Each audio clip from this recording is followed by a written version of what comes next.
So the title of my talk is Positive Disruption, and I've borrowed this term from a dear friend and a mentor and one of the founders of the LLENs, Howard Kelly. Howard Kelly was the project director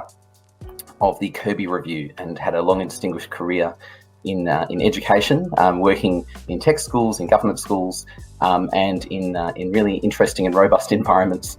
before he found his way into the departmental bureaucracy to be the project director for the Kirby Review. And the Kirby report really laid the foundation for applied learning and for place-based partnerships, which is what the LLENs have had a strong focus on for 20 years. And it really validated those two things and said that these things are absolutely essential to the future of the education system and the training system in Victoria.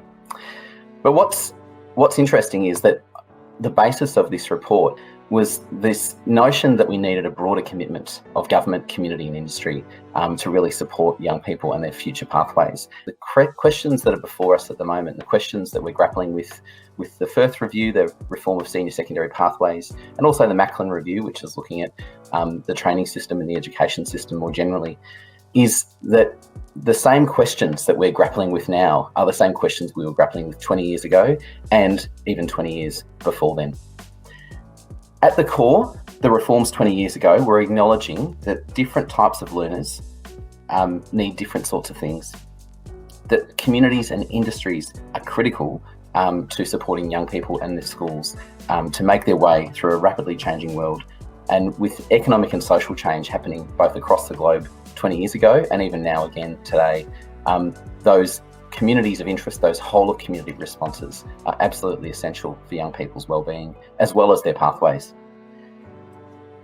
So the other thing that's probably critical to highlight when it came to the Kirby reforms was this notion that there was already great work happening. This was not the basis of the government said, let's do something different, let's do something new. There were amazing things happening, and many of you I know would have been involved in those things, those local partnerships between community, industry and school to support young people.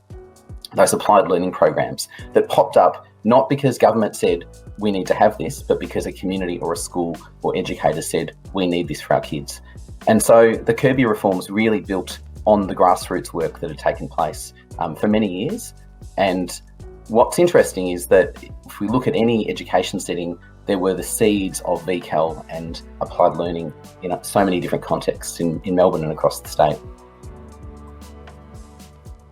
There's obviously also the critical reflection that there were the partnerships that were taking place already were a recognition that people wanted to make a difference in the lives of young people, that with the decline of manufacturing and the loss of jobs across the sector,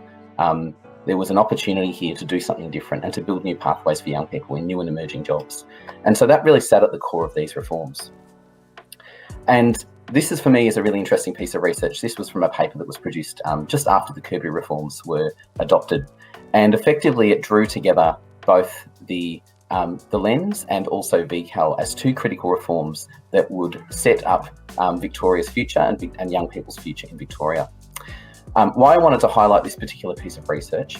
is that what it also did is that it raised the question about how we fund these things and the importance of parity when it came to ensuring that applied learning was valued from both a government investment point of view, but also from a community involvement point of view, alongside VCE and alongside traditional mainstream education.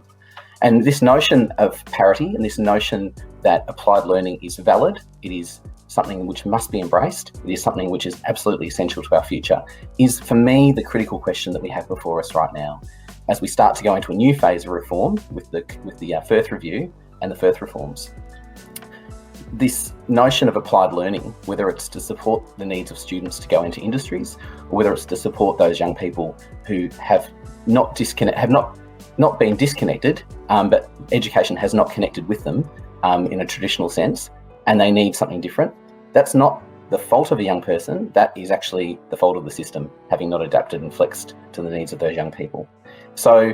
these reforms that we see right now are in many ways the next chapter, or could be the next chapter in the work that Kirby did 20 years ago.